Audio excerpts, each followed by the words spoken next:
Okay, good morning, good evening, time of day. Going back to February 1969, I remember it was almost a couple of days ago now. It like after being 61. Oh man, I can remember it very well. I remember getting up in the morning, getting into a big car that took me out to the school. In 69, I remember outpacing. I go every day to school there. So I got there to school. I get into a classroom, sat down with the whole day of school, had lunch and all that. Now, okay, then when it came, then that bad time, this wind was blowing, the snow was bad. You couldn't see out the windows. And this was the old talk about the old tuberculosis sanatorium out of CPI, old TB hospital, tuberculosis. That old hospital shook and rattled in that wind pretty bad. I remember that. The old building creaked and rattled. The rads were pouring heat out like crazy too, I remember. Anyways, being steam heated, of course. Going back in those days, it was. Yeah, I know. I did one of my earlier YouTube videos. I revisited that building again. One I went to called a Leonard. It still stands today, of course. I remember this very well. I remember coming out, no limousines.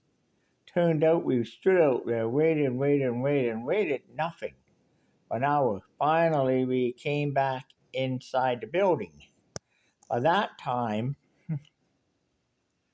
I was stuck inside this, freaking Leonard building at the time, and I could figure, okay. So what happened was they took us over to a Crombie building on the property, and what happened there was some of the students they were working on finally got a hold. What happened was I got a hold of my father. I phoned home, got a hold by on the rotary dial phone at the time. I said, "Hey, this is what's going on. Can you help me? Get me how I get home here?" And I couldn't get home. And then this storm in London got so bad they had to call the they called the Canadian Armed Forces out to get people to rescue people. So we were stuck. I was stuck there, and apparently I remember this very well. I remember this armored troop carrier on treads. It was an Arctic snowcat, what it was. Yeah, I remember that. I remember it wasn't out a snowcat, but I remember what it was getting us out of there, and it was the military, you know, snowcat. It was a big one. I remember we all got in the back of this old Canadian Armed Forces snowcat. I remember sitting in the back in this, and I was talking to a soldier to drive it, and they said, "Don't touch anything, blah blah blah." And the soldier drove me home to 65 Amy Crescent at the time. And they drove other places, drove all people from that school brought home their families after being stuck there, which almost, by that time, about 9, then it was almost, like it was like almost 12:30 in the morning. The next day, everything was canceled. They threw some of the snow and left. But you know what happened after that? It was weird because we were looking back on it and just thinking, like, my God, you know, little did I know at the time, history was going to repeat itself in 1978 with another nasty storm, too. That's another story. I can tell you that. I remember being home for several days and we were just like in a border, and we were fun, none of that, but finally when he got back to school again, and that finally after that happened, and stuff like that. But unfortunately, it was pretty bad. It was bad. And about this happened there. This 1969. I remember it like it was a couple. Now going skipping ahead a couple of years to 1978. My mom was running a daycare center in 1978 down in the basement of Christ Anglican Church, London. Back then, I was getting into shit because I wanted to dress like a female, and my mom would give me all kinds of shit for that. Kept telling me, I kept, complaining. I kept complaining, want to do this, want to do that. I kept talking to, like, all of that. And the Reverend, Catholic Church Reverend, that kept telling me this, if we do that, we're going to put you in Mohawk Institute. And at the time, they were trying to do that then, but it didn't happen because they closed the institute. Well, apparently, I remember that too. I also things like that. But I remember one morning, me and Mom got up and we started to get out of the car. We got in the car. Me and her were driving down to the to into her daycare to work. We get down there was rain, and this rain just turned into quick snow. Just all of a sudden, turned into a sheet of white. It was unbelievable. I couldn't believe it. And when we got there to the when we got there, we made it into work. But later that day, we couldn't make it out. Well, half hour later that day, we tried to get the car out, and it was stuck. We couldn't move it. The all undercarriage water got up and it froze. All the brakes froze up in the vehicle. The brakes froze solid, and we couldn't get it to move or nothing. So I remember we sitting there, we trying everything up on ice, couldn't move it. Now, got the front wheel froze, up.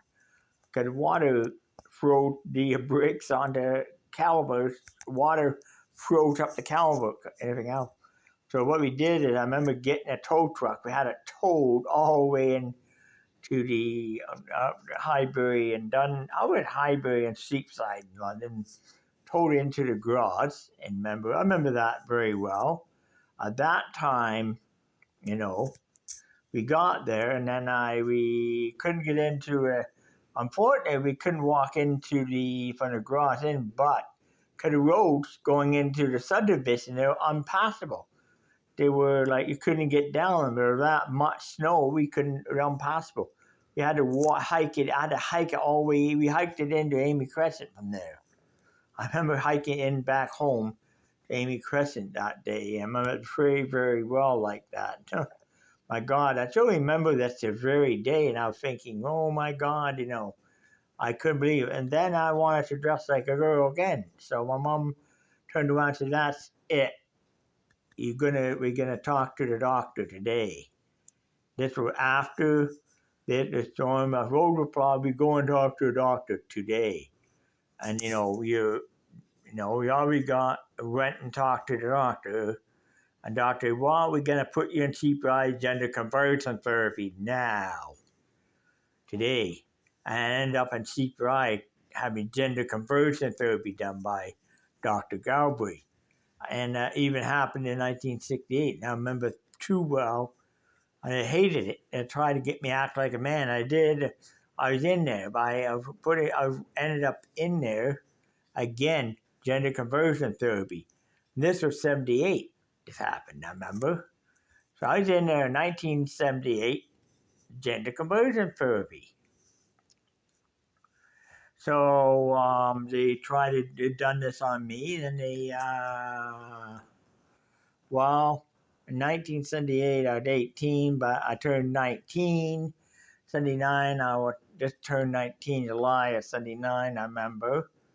And they sent me over to, they actually kicked me out at that point and said, okay, they gave me an option right there to send me over to the London Psych Hospital to finish it. By that time, I was so fed up with it, I just couldn't handle it anymore. I was going on my mind. They had me drugged up with so many pills. I didn't know what day of the week it was anymore. So finally, I was out of there, and I was homeless on the city, Hamilton, on London streets. And then, by 1980, I was homeless. I had no place to go home. I was totally stuck out there at 19 years old, homeless in London. And I was trying to figure out how to act more female, and I couldn't. And I wondered, how could I act more like a woman? How? Oh, I couldn't do. I just know, I want to get hormones. I couldn't. So I was buying hormones on the black markets and that back then.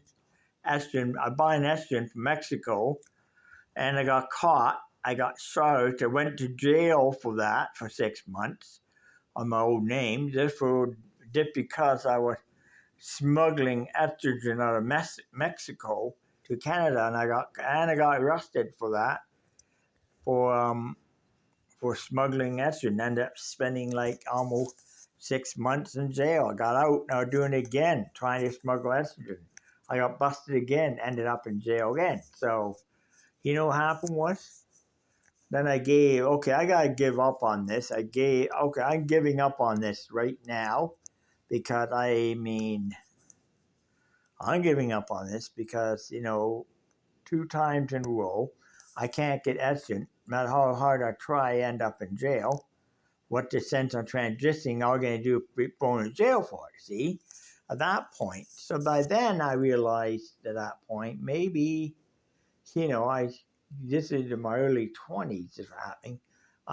Then I thought about it. Now, how can I get this medication? No doctor would prescribe it to me back then in the early 1979. No doctor would prescribe it. It was, and I finally turned to 80s. Nobody was subscribed. I'm going bonkers. I need that. And I figured, okay, I can't get it. I'm going to have to fit a man's robe. I took a job at Northern, got hired at Northern Telecom. So great. I've been hired finally. And I started pouring in some pretty good money then. And everything like that. I pulled in very good money. I poured in good paychecks, everything else. I have everything on my side. I still can get estrogen. Still get able transition. Didn't know, and I was struggling with it. If I tried to, I'd get in gender conversion no matter what. If I didn't do it, I wouldn't get it. That's why I didn't, and I was trying to do it under the counter. I was trying to do it under a table, but I couldn't get hands on what I needed to do it. And then I heard about this lady who was going through menopause. Okay, this lady friend of mine was going through menopause, getting that age of menopause. So she just finished going through menopause, but she had hormones prescribed to her during menopause. So she gave me her hormones to finish off. And it was, I think it was estrogen based, but estrogen hormone based with, estrogen based with progesterone at that time. I started taking those, I felt great and all that. And when I ran out, I couldn't take anymore. So I was struggling there again. So, but it got me started. That got me started in transitioning. And so I was, every time I get ladies who just finish their, finish their giving birth, finish their menopause. I was getting hormones, and that's how I was doing it. I did that for a couple of years. And I worried about getting caught taking that medication. So what I did one time is I had to work at Nova. I figured, okay, now I'm not going to take my medication with me across the border and not subscribe to me. So I took what was subscribed me. I took what I got in a truck, drove across the border, make deliveries, went back again. Doing that for years on end, and then that happened. And one day later, I moved up to plant manager. And when I was plant manager, I had a truck in Minneapolis, St. Paul. Somebody stole a whole damn truck full of from employee that was from Liberty employee, one of my Liberty employee drivers. They're living there. So I had to go went all the way down to Minneapolis, St. Paul, Minnesota, and it was covered by Ramsey County Sheriff, and I went back and ended up, we ended up picking a truck up after it was cleared. It turned out the equipment was still in the truck. Equipment had been good. The guys had opened it back and nothing. Cause it had a special high security lock on it that had a certain condemnation that only driver knows, and I know what it is. And I had to put it in there, of course. So I go and I took the truck, back it up to where it's going to. We opened up the back doors. We got off, quickly offloaded, and then I drove a truck for empty 5 ton from Minneapolis, St. Paul, all the way back to London, Northern Telecom, London, Ontario. Took me about 2 days to get there. Plus, I drove one day all the way in, drove all the way to Chicago O'Hare, and actually that day I drove all the way to Chicago O'Hare Airport, and I pulled in the hotel parking, checked in Radisson Street, stayed overnight, got up the next day, got in a truck, started it up there. Then I drove it from Minneapolis, St. Paul. I drove all the way from Chicago, Illinois, down through Chicago, all down through the bottom of Lake Michigan, drove all the way across Michigan, and all the way right up to downtown Detroit. I go to 5 ton. I will go in the tunnel. So I drove a 5 ton through the tunnel into Windsor, Ontario. Went through customs, empty, opened my thing up. Well, it's an empty truck, okay. And I said, I showed them a police report, ran to county sheriff's office and that, okay. And I showed the paperwork, got that Northern Tel owned the truck, and I'm with the head supervisor, I had plant manager, and I was driving the truck back to Northern Telecom after the storm truck was recovered. Okay, thank you. Okay, you're free to go. On I went, parked the truck at Northern Telecom, and then we napped that. Yep.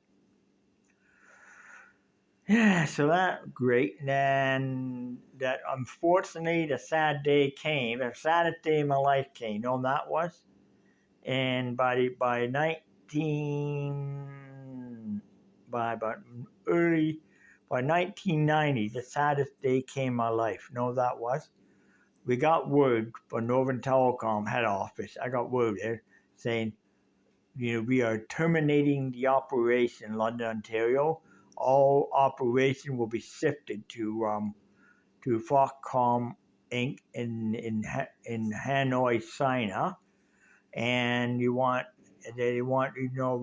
you to go there and show these people at Foxcom how to make our Vista 390s and stuff.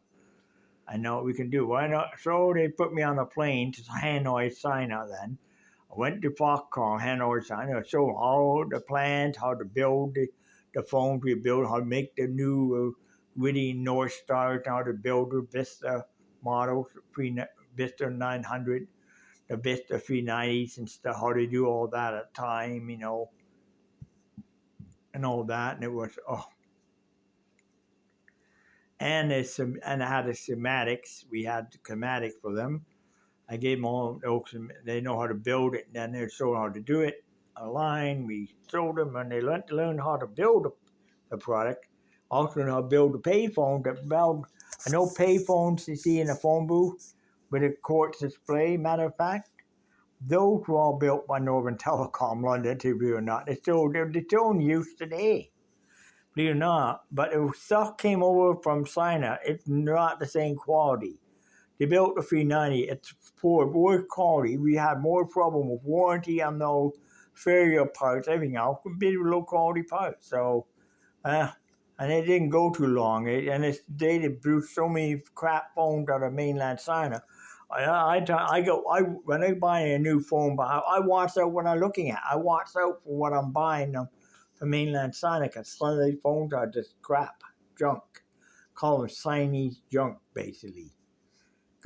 Chinese garbage phones, if I see a refurbished Northern Telecom 390 around, you know what, that's what I'll buy. I won't buy it if it's Northern 390s. I'd seen around. I bought refurbished ones a couple times. A few times I had a 390 here that, quit on me once. And I took it apart. I know with a bad cap. I replaced the cap with capacitor. But it still works, Matter of fact, this one right here, and it still works today, believe it or not, and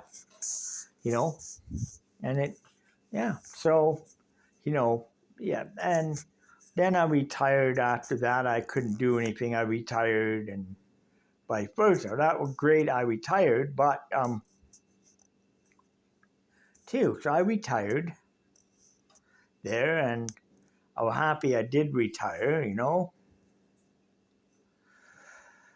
Oh, I'm happy I retired, anyways, and that's great. I did, and it was wonderful. I retired from there, and things went on from there, and vice versa. Then the introduction, then things like I had the old Nokia phones. I remember Excel phone coming out, and I bought an old Nokia, and that was fine with the 915. The first one I had. They were fine, but didn't have text, didn't have this, didn't have internet, didn't have YouTube on it. And of course, and then later on, I kept buying flips and stuff for years. Then finally, I bought a Huawei phone. That was fine. Just didn't know. Then later on, I bought my first Android phone. It was it was Huawei. I remember it wasn't that good. It wasn't that big. It was fine. But I know what. I remember that's when I ended more into that when I started doing my first YouTube video on that phone. And guess what happened?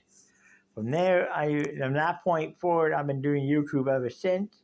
Today's phones are bigger, more memory in those, but I remember the old ones didn't have only old version. Matter of fact, the version software, that old Huawei Android I had with Z10 had 1.4, which is a version 1 Android that Google first came out with. I couldn't afford Apple. At the time, I wanted to get an Apple. But Apple were only available if you get a monthly account. You couldn't buy an Apple and try to put it on a pay-as-you-go account. And I've been on pay-as-you-go for years and years and years. Finally, on a monthly account now. But you know what? Honestly, that time it called Win Mobile. Now Freedom Mobile. But that's what I mean. It's been interesting. I can't go on blog over